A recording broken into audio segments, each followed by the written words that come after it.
We arrive in Yunnan expecting misty mountains and quiet lakes, but instead, we stumble into a story about power, how a forgotten kingdom once shaped the identity and institutional integrity of an entire region. Here's the striking twist. Nanzhao was once powerful enough to defeat the Tang Dynasty twice, yet barely appears in mainstream Chinese history. But the deeper question we can't ignore is this: what happens to a people when their legacy is both celebrated and buried? And how does a forgotten kingdom still shape the collective mindset of modern Yunnan today? Welcome back, everyone. Today, we're traveling through the mountains, valleys, and shifting borders of southwestern China to rediscover the Nanzhao Kingdom, a state that flourished between the 7th and 10th centuries and helped carve the cultural, ethnic, and political landscape of modern Yunnan. As we walk through the old stone streets of Dali and stand in the shadows of the 3 pagodas, we realize something unsettling. Nanzhao's story isn't just ancient, it's a meditation on legitimacy, national strength, and what it means for an identity to survive the rise and collapse of great powers.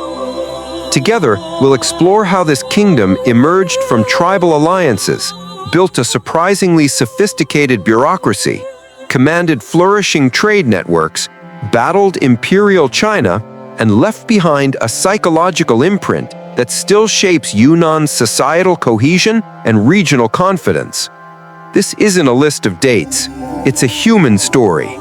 A story about resilience, moral choices, collective mindset, and a kingdom that learned how to rise from crisis, even as the world tried to forget it ever existed. Let's begin. Where identity forms in the shadows of empires. We begin in the early 600s in a landscape unlike any other part of China. Yunnan is a crossroads of Tibetan plateaus, Southeast Asian valleys, Indian roots, and Han Chinese frontiers. It's here that dozens of Bai-speaking and Tibeto-Burman tribes live among terraced fields, lake shores, and ridge-top villages. For centuries, these tribes are fragmented. No single group has legitimacy over the others. And it's in this fragmentation that we find our first moral question. How do small communities find unity without losing their identity? By the mid-6th century, 6 major tribal polities emerge around Lake Irhai, known collectively as the 6 Zhao. They are semi-independent, each ruled by a clan, each guarded by alliances that could shift with a single marriage or betrayal. Enter a leader named Sinuo Lo, whose ambition is matched only by his understanding of political psychology.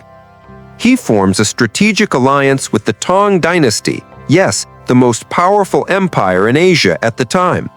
With Tang's support, he subdues or integrates the other tribes.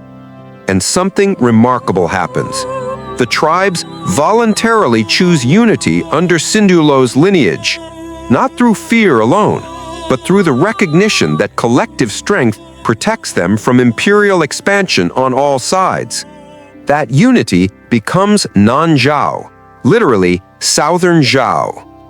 A surprising fact hits us here. Nanzhao's first real political act wasn't war. It was institution building. The kingdom relocates its capital to Dali, a trade-rich location near Lake Irhai. They establish bureaucratic structures inspired by Chinese governance, but infused with local customs. What emerges is a hybrid system, part imperial meritocracy, part tribal social contract. This blending reflects something deeper. Institutional integrity doesn't always come from copying a great power. Sometimes it comes from adapting it. Nanzhao stabilizes quickly, and by stabilizing, it creates something that the region has rarely seen, a coherent political identity. War and trade and the making of a collective mindset. Now that Nanzhao is unified, it faces a new reality. Power attracts attention and conflict. The Tang look south. During the 8th century, relations with Nanzhao deteriorate. The Tang court increasingly fears Nanzhao's growing autonomy. They launch punitive expeditions to bring it back into the imperial orbit. But here comes our counterintuitive insight. This small mountain kingdom defeats the Tang Dynasty twice, not through sheer force, but through geographic intelligence, psychological warfare, and alliances with Tibetan forces.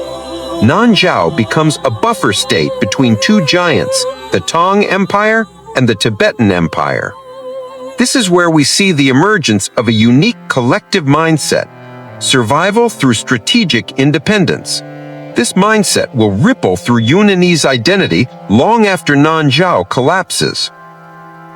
Trade networks that spanned continents. As borders stabilize, Nanzhao turns outward. Its location is perfect, on routes linking Tang China, Tibet, Pagan Burma, Bengal, and the Indian Ocean world. Nanzhao becomes a hub of the overland and riverine trade networks that move precious metals, medicinal herbs, horses, silk, and Buddhist texts. One surprising fact: Nanzhao once controlled major segments of the tea and horse routes that later formed the backbone of Yunnan's cultural identity. But it's not just trade that flourishes. Architecture and engineering take center stage. Architectural achievements. We walk through Dali today and still see the 3 pagodas, built originally in the Nanzhao era, foundations of palace complexes, stone structures designed to withstand earthquakes, reservoirs and irrigation canals that made the Irhai region incredibly fertile. These achievements show us a kingdom investing in long-term resilience rather than short-term prestige. And yet success creates pressure. As Nanzhao expands south toward modern Myanmar and Laos, it must balance military ambition with internal cohesion. This leads to our next act, a moment of crisis that nearly shatters the kingdom. When a kingdom must choose between power and purpose. In the early 8th century, Nanzhao reaches its peak under kings like Gelofeng. But peak power brings new moral dilemmas. Internal rebellions. Some clans accuse the monarchy of drifting from its tribal roots. Others fear over-centralization. The kingdom is forced to confront a classic political question. How do you preserve legitimacy in a multicultural, multi-clan society? Nanzhao responds with reforms. It strengthens local governance, allows tribal elites to retain ritual roles, promotes Buddhism as a unifying spiritual framework, establishes legal codes blending Tang-style law with indigenous customs. These moves aren't just politically smart, they're psychologically profound. They show a kingdom attempting to balance tradition with innovation, control with autonomy. Buddhism as a social glue. Buddhism spreads rapidly, carried by monks, traders, and court-sponsored missions. Temples emerge across Yunnan, becoming centers of literacy, diplomacy, and social welfare. A surprising insight emerges. Nanzhao wasn't fully Sinicized or Tibetanized. Instead, it created its own syncretic Buddhism that blended indigenous animism, Tibetan tantric elements, and Chinese influences. This syncretism becomes a cornerstone of Yunnan's cultural identity even today. Open, adaptive, diverse. A crisis of succession. But reform can only do so much. A series of succession disputes and aristocratic rivalries destabilized the kingdom in the late 9th century. Some factions want closer ties to China. Others push for independence at any cost. The greatest blow comes not externally, but from internal fractures. A counterintuitive fact: Nanzhao fell not because of invasion, but because of a palace coup that replaced the dynasty and slowly hollowed out state institutions. By 902 CE, the ruling family is overthrown. What follows is political fragmentation. Local warlords dominate. the kingdom splinters. But this collapse leads to something unexpected and historically profound. How a fallen kingdom shaped modern Yunnan. When we think of fallen kingdoms, we often imagine erasure, but Nanzhao's legacy refuses to disappear. The Dali kingdom rises. In 937 CE, the Dali kingdom emerges, built on Nanzhao's foundations, its culture, its capital, its architecture, even its religious systems. Dali sees itself not as a break from Nanzhao, but as a continuation, a moral recovery from crisis. This new kingdom maintains internal cohesion for over 3 centuries, and even after the Mongols conquer it in the 13th century, the cultural and political traditions endure. The long-term impact on Yunnan. Here's where modern relevance becomes clear. 1. Regional identity. Yunnan remains one of China's most culturally diverse provinces, with many of its ethnic groups tracing lineage to Nanzhao's tribal confederation. The collective mindset of independence and adaptability still shapes the region's psychology. 2. Political autonomy traditions. Throughout imperial history, Yunnan was often governed semi-autonomously.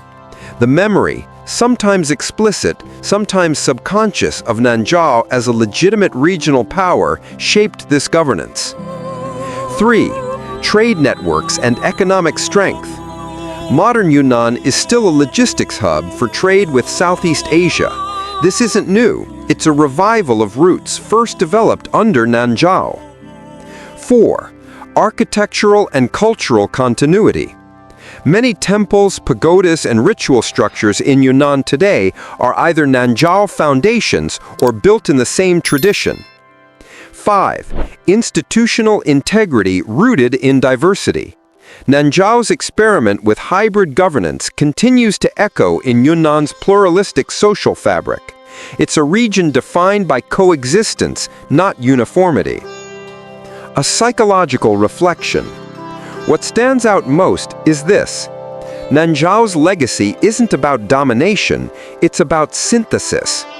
It teaches us that national strength doesn't always come from sheer force. Sometimes it comes from the moral choice to integrate rather than erase, to build institutions that reflect the lived reality of diverse communities. Nanzhao's fall, too, offers lessons. How quickly legitimacy crumbles when elites lose connection to their people. How crisis recovery depends on social trust. And how cultural memory can be stronger than political borders. Even today, when we walk through Yunnan's markets, hear its languages, see its temples, or meet communities with distinct customs, we feel the echoes of that mountain kingdom, a place where power, identity, and resilience intertwined. As we leave Dali's old city and watch the sun fall behind the Kangshan Mountains, we're left with one final realization. Nanzhao wasn't just a kingdom, it was a psychological blueprint for Yunnan's identity. It showed that legitimacy is earned, not inherited. That societal cohesion requires inclusion, not coercion. That resilience comes from the ability to adapt, integrate, and rise from crisis. And that even forgotten powers can quietly shape the future. So when we talk about modern Yunnan, its cultural richness, its political psychology, its regional confidence, we're really talking about the shadow of Nanzhao. A kingdom lost to many histories, but alive in the collective mindset of millions. Thank you for walking with us through this journey. If Nanzhao's story sparks thoughts about identity, forgotten legacies, or how nations rise and fall, we'd love to hear your reflections in the comments. Until next time, stay curious, stay thoughtful, and keep exploring the stories that shape our world.